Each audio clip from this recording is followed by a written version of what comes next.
Hello friends, this is DL Harry and welcome to a video. तो ये देखते हैं मार्केट में हमें आज कैसा मूवमेंट मिला और कल हम इसको कैसे ट्रेड कर सकते हैं। तो सबसे पहले बैंक निफ्टी का चार्ट है। हमने कल आपको कहा था कि अगर ये गैप अप ओपन होकर डाउन आता है और पहला जो इसका लेवल है जो कि इसको सपोर्ट का काम कर सकता है 38,500 और फिर 38,300 तक या 350 तक ये लगभग आ सकता है। तो यहाँ पर आप देख सकते हैं कि ये 38,500 के लगभग आया डाउन और उसके बाद में फिर से इसने अप साइड की मूवमेंट करनी शुरू की, यानी कि इसने सपोर्ट का काम किया जो कल ये रेजिस्टेंस का काम कर रहा था।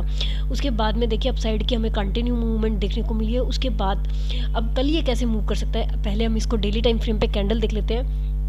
यहाँ पर कैंडल थी कि गैप अप ओपन हुआ, फिर एक डाउन लगाने की कोशिश की और फिर अपसाइड की मूवमेंट करके अपसाइड में हाई लगाते हुए फिर अपसाइड में ही इसने अपनी क्लोजिंग दी। अब कल जो कैंडल बन सकती है जस्ट फॉर हम अज्यूम कर रहे हैं, लेकिन पक्का नहीं है श्योर कि ये किस तरीके से मूव करेगा। तो हो सकता है कि ये अपनी क्लोजिंग के आसपास ही ओपन हो, एक छोटा सा लो लगाए और फिर से हमें अपसाइड की मूवमेंट देखने को मिले जो हमें 39,500 तक या 39,450 तक लेकर जाए।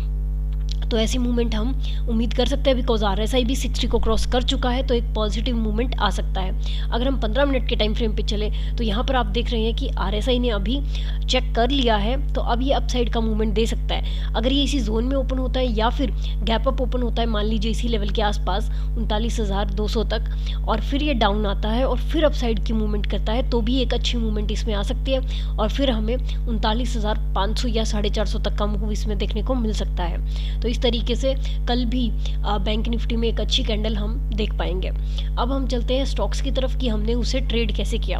बेसिकली मॉर्निंग में एक अच्छा मूवमेंट हमें मिल जाता है, उसके बाद या फिर तो वो कंसोलिडेट होता है या लास्ट आवर्स में हमें अच्छी ट्रेड मिलनी होती है। तो आप पहली कैंडल देख रहे हैं एयू बैंक की, यहाँ पर ओपनिंग जो हुआ वो थोड़ा सा गैप अप हुआ, एक हाई लगाने के बाद वापस डाउन आना शुरू हुआ। तो यहाँ पर मैंने आपको कहा था कि आप जो है कि 1380 के ऊपर या फिर लगभग 1375 के आसपास अपसाइड का मूव देख पाएंगे और आप 1400 तक का साइकोलॉजिकल लेवल देख सकते हैं। लेकिन अगर ये डाउन साइड जाता है तो डाउन साइड में हमारा व्यू जो था वो लगभग इसी लेवल के आसपास था। अब यहाँ पर जब ये डाउन साइड आना शुरू हुआ तो आपको अपना व्यू तुरंत चेंज करना होता है या बनाना होता है। तो यहाँ पर क्योंकि इसने अपने जो अप साइड का ये एक लेवल था यहाँ से रिजेक्शन लिया, तो मैंने वहीं पर इसको शॉर्ट किया जो कि 1370 के नीचे मेरा शॉर्ट हुआ। उसके बाद में टारगेट मैंने आपको पहले भी बताया कि ऑलमोस्ट 1% का रहता ही है, बिकॉज इसका हाई भी आप देख सकते हैं कि 1376 था और ओपनिंग 1372 थी। तो लगभग मेरा जो एसएल है वो ऑब्वियसली आप देख पाएंगे कि लगभग 7 पॉइंट का था। तो मुझे टारगेट 1% लेना ज़रूरी हो जाता है ताकि मुझे लगभग 12 से 13 पॉइंट इसमें मिले, जो कि 1:2 का मेरा एक्यूरेसी जो रिस्क रिवॉर्ड रहेगा वो होगा। तो यहाँ पर जब ये डाउन आना शुरू हुआ फर्स्ट कैंडल में, आप देख रहे हैं कि इसने 1356.55 का लो लगाया। तो यहाँ पर मेरा जो एग्जिट था वो इस नेक्स्ट कैंडल की ओपनिंग के आसपास हुआ, जो कि लगभग 1356 से 57 के बीच में 1357 के आसपास रही। तो यहाँ पर मुझे लगभग 12 पॉइंट मिले। अगर आप 5 मिनट के टाइम फ्रेम पे देखेंगे तो आपको ज़्यादा अच्छे से ये कैंडल पैटर्न दिखेगा। यहाँ पर आप देख सकते हैं कि लगभग मेरा जो शॉर्ट मैंने किया है वो यहाँ पर किया है इस लेवल पर, और उसके बाद में इन तीनों कैंडल्स की मूवमेंट लेकर इस कैंडल पर मैंने अपना एग्जिट किया है बिकॉज मुझे 1% का मूव मिल गया था। इससे ज़्यादा की मुझे इसमें उम्मीद नहीं थी बिकॉज आज मार्केट के जो सेंटिमेंट थे वो अपसाइड के थे, जस्ट बिकॉज ये पहले काफ़ी डाउन रह चुका है। तो अब इसमें अपसाइड का मोमेंटम आना ज़रूरी था। अब कल हम इसको आप अवॉइड कर सकते हैं बिकॉज ये कंटिन्यू अच्छी मूवमेंट कर रहा है और अभी ये कंसोलिडेट हुआ है। इसका कंसोलिडेशन जो है वो भी आप लगभग देख पाएंगे, सो 1380 से लेकर 1370 तक है। तो अगर ये इन्हीं 10 पॉइंट के बीच में घूम रहा हो तो आपको अप और डाउन साइड में ज़्यादा अच्छे टारगेट्स नहीं मिलेंगे। लेकिन अगर ये गैप अप या गैप डाउन होता है तो फिर आप इसकी सिचुएशन चेक करके आप इसमें 1% का मूव फिर से ले पाएंगे।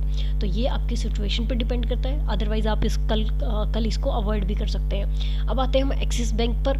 एक्सिस बैंक में देखिए कि स्टार्टिंग के जो मिनट्स थे उसमें ये कंसोलिडेट था, क्योंकि पहली 5 मिनट की कैंडल को आप अवॉइड भी कर सकते हैं। अगर आपको लग रहा हो कि अच्छा मूव आ सकता है तभी आप ट्रेड कीजिए। तो यहाँ पर ये अच्छा मूवमेंट मुझे समझ में नहीं आया था इसका, तो यहाँ पर ये कंसोलिडेशन को मैंने अवॉइड किया। उसके बाद में देखिए जब इसने 810 के लेवल को ब्रेक किया तब एक इसमें मूवमेंट आने की उम्मीद थी, तब तक बीएनबी अपना अप साइड का मूवमेंट शुरू कर चुका था। तो यहाँ पर जैसे ही इसने 810 को क्रॉस किया मैंने अपनी एंट्री एग्जीक्यूट की मेरा एसएल बिल्कुल छोटा रहा यहाँ पर 2 पॉइंट का 808 का। उसके बाद में मैंने इसमें अपसाइड का मूव लेने के चांसेस मेरे बढ़े। तो यहाँ पर क्योंकि ये ऑलरेडी 5 से 6 पॉइंट्स की मूवमेंट पहले ही कर चुका था, बिकॉज ये जोन आप देख रहे हैं 804 से लेकर लगभग और ये 810 तक का था। तो ये 6 पॉइंट को काउंट करते हुए मैंने अपसाइड ज़्यादा बड़ा टारगेट नहीं रखा, बस 815 का ही रखा।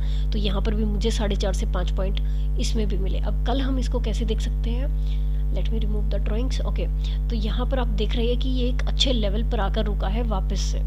जो इसके लिए पहले रेजिस्टेंस का काम कर रही थी लाइन, अभी वो सपोर्ट का काम कर रही है। तो अगर ये इसको ब्रेक कर देता है तो हम वापस से इसी जोन में आकर एग्जिट कर सकते हैं, यानी कि 805 से लेकर और ये 803 के लगभग है। और अगर ब्रेक कर देता है इसको भी तो डाउन साइड में ये हमें 800 के साइकोलॉजिकल लेवल तक ले आएगा। लेकिन अगर ये इसी के ऊपर सस्टेन करता है तो यहाँ पर आप देखेंगे कि यहाँ पर 5 पॉइंट का मूवमेंट है, लगभग 5 से 6 पॉइंट का। तो वही 5 से 6 पॉइंट का मूवमेंट हमें यहाँ पर भी मिल सकता है। तो इस तरीके से हम अपने टारगेट डिसाइड करेंगे। 5 से 6 पॉइंट का मतलब है कि ये 816 तक जा सकता है फिर से। तो इस तरीके से हमें इसमें भी एक टारगेट मिल सकता है लगभग 5 से 6 पॉइंट का। आईसीआईसीआई बैंक की तरफ नेक्स्ट चलते हैं। इसमें आज हमने ट्रेड एग्जीक्यूट नहीं किया, जस्ट बिकॉज मॉर्निंग में इसने डाउन साइड का मूवमेंट दिया था, जहां पर हमारा टारगेट ऑब्वियसली निकल कर आ रहा था कि 808 से 810 के बीच में ये हमें एंट्री या एग्जिट दे देगा। लेकिन वहीं पर ये ओपन हुआ और उसके बाद में इसने डाउन साइड का मूवमेंट किया। तो यहाँ पर आप देख सकते हैं कि अगर किसी ने उसी पे शॉर्ट किया होगा तो यहाँ पर ये आराम से एक साइकोलॉजिकल लेवल तक का इसको टारगेट मिला है। और यहाँ पर जो एक सपोर्ट पहले लिया है, या हम कहेंगे कि गैप था, उसको फिल नहीं किया और यहीं से अपसाइड की मूवमेंट की। तो ये एक अच्छी मूवमेंट कोई भी ले सकता था, बट हमने इसमें ट्रेड नहीं किया। अभी ये कंसोलिडेट है तो कल हमें इसमें एक अच्छा मूवमेंट मिल सकता है। डाउन साइड में हम देखेंगे कि ये इस लाइन को ब्रेक करे। हम इसको हॉरिजॉन्टल लाइन नहीं मानेंगे बल्कि एक ट्रेंड लाइन, या फिर हम देखेंगे कि ये एक ट्रायंगुलर शेप बन रही है। तो अगर ये इसी में ही ओपन हो जाता है तो हमारे लिए बेस्ट सिचुएशन होगी, ताकि ये इसको ब्रेक करे। और यहाँ पर जो मूवमेंट हुआ है आप देख सकते हैं कि यहाँ पर 810 से लेकर और 798 लगभग 12 पॉइंट का मूवमेंट है। तो इसको अगर ब्रेक अपसाइड करता है तो ये हमें यही 12 पॉइंट की मूवमेंट दे देगा, यानी कि लगभग हमें 808 के करीब एंट्री मिलेगी और हमारा टारगेट जो हो जाएगा 12 पॉइंट के अकॉर्डिंग 820 का हो जाएगा। अगर ये डाउन साइड में ब्रेक करता है तो ये फिर से हमें साइकोलॉजिकल लेवल तक लेकर आ सकता है और फिर से हम अपनी इसी हॉरिजॉन्टल लाइन को अपना टारगेट पा सकते हैं, जो कि एक हमारे पास गैप अप जो एक लेवल बना हुआ है वो भी है। तो इस तरीके से हमारे पास आईसीआईसीआई बैंक में ट्रेड एग्जीक्यूट हो सकता है। नेक्स्ट हमारे पास था जेएसडब्ल्यू स्टील। आज इसमें ट्रेड बहुत ही शानदार रही। इसमें आप देखिए कि मॉर्निंग का जो था कि गैप अप ओपन हुआ, मैंने आपको कहा था कि ये 668 तक बहुत स्ट्रॉन्ग है। उसके बाद में 670 के बाद ही आपको इसमें एक अच्छी ट्रेड मिल सकती है। तो जैसे ही इसने पहली कैंडल में 670 को क्रॉस किया, मैंने अपनी एंट्री इसमें एग्जीक्यूट की, जो कि 670 से 71 के बीच में एग्जीक्यूट हुई। 5 मिनट के टाइम फ्रेम पे अगर आप देखेंगे तो यहाँ पर आपको बेटर सिचुएशन समझ में आएगी। तो यहाँ पर आप देख सकते हैं कि 671 पर मेरी एंट्री 70 से 71 के बीच में एग्जीक्यूट हुई है, यानी कि लगभग यही कैंडल की क्लोजिंग के आसपास।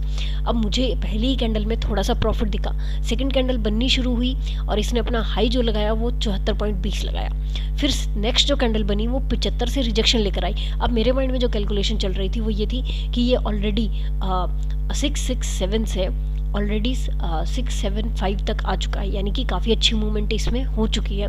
क्या अब ये और ऊपर जाएगा? बिकॉज मोर देन 1% ये ऑलरेडी मूव कर चुका है।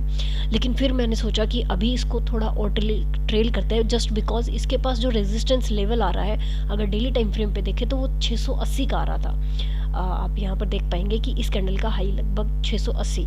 तो यहाँ पर हमारे पास ये इस कैंडल का हाई, तो ये हमारे पास एक लेवल निकल कर आ रहा था जहाँ तक ये जा सकता था। तो मैंने इसमें वेट किया, अपने एसएल को ट्रेल किया कि अब मेरा एसएल इसमें जो पहले 3 पॉइंट का था, यानी कि 668 का, वो मैंने ट्रेल किया और उसको मैंने अपने एंट्री पॉइंट पे ले आया कि अभी मुझे इसमें लॉस नहीं चाहिए, अभी मेरा एंट्री पॉइंट ही इसमें मेरा एसएल होगा।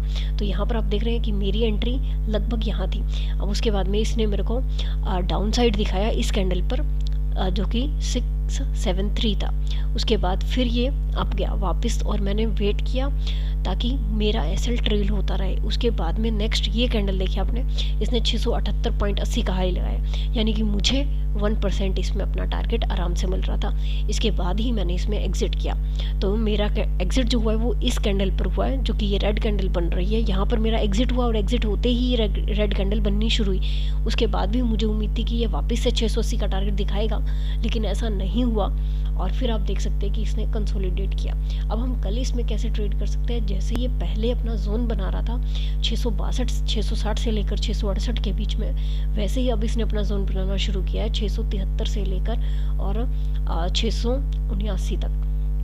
तो यहाँ पर हम इसमें ट्रेड को अवॉइड भी कर सकते हैं, और इसके बाद में अगर ये लेवल्स को ब्रेक करता है अप या डाउन साइड, तभी हमें इसमें अच्छे टारगेट्स देखने को मिल सकते हैं। अगर ये डाउन साइड में ब्रेक करता है मान लीजिए 673 को, तो फिर से हमें ये 667 तक लेकर आएगा। और अगर ये अप साइड में ब्रेक करता है तो फिर इसके पास जो टारगेट्स निकल कर आ रहे हैं वो अप साइड में बड़े हैं, तो हम वहाँ तक के लिए जा सकते हैं। अगर हम ट्रेंड लाइन भी ड्रॉ करें तो ये देखिए इसके अकॉर्डिंग हमारे पास जो टारगेट निकल कर आएगा वो काफ़ी बड़ा होगा, जो कि 6 लगभग आप देख सकते हैं कि अगर ये इस तरीके से भी मूव करता है तो भी हमारे पास लगभग 685 तक का टारगेट आराम से आ रहा है, तो आप उसके लिए वेट कर सकते हैं। और अगर ये इसी जोन में ओपन ना होने की बजाय गैप अप या गैप डाउन हो जाता है तो फिर ये हमें अच्छे बड़े टारगेट्स दे सकता है, लेकिन उसमें हम कैंडल स्टिक पैटर्न्स को फॉलो करेंगे। तो आज के लिए इतना ही फ्रेंड्स, मिलते हैं नेक्स्ट वीडियो में। Till then thank you and happy trading.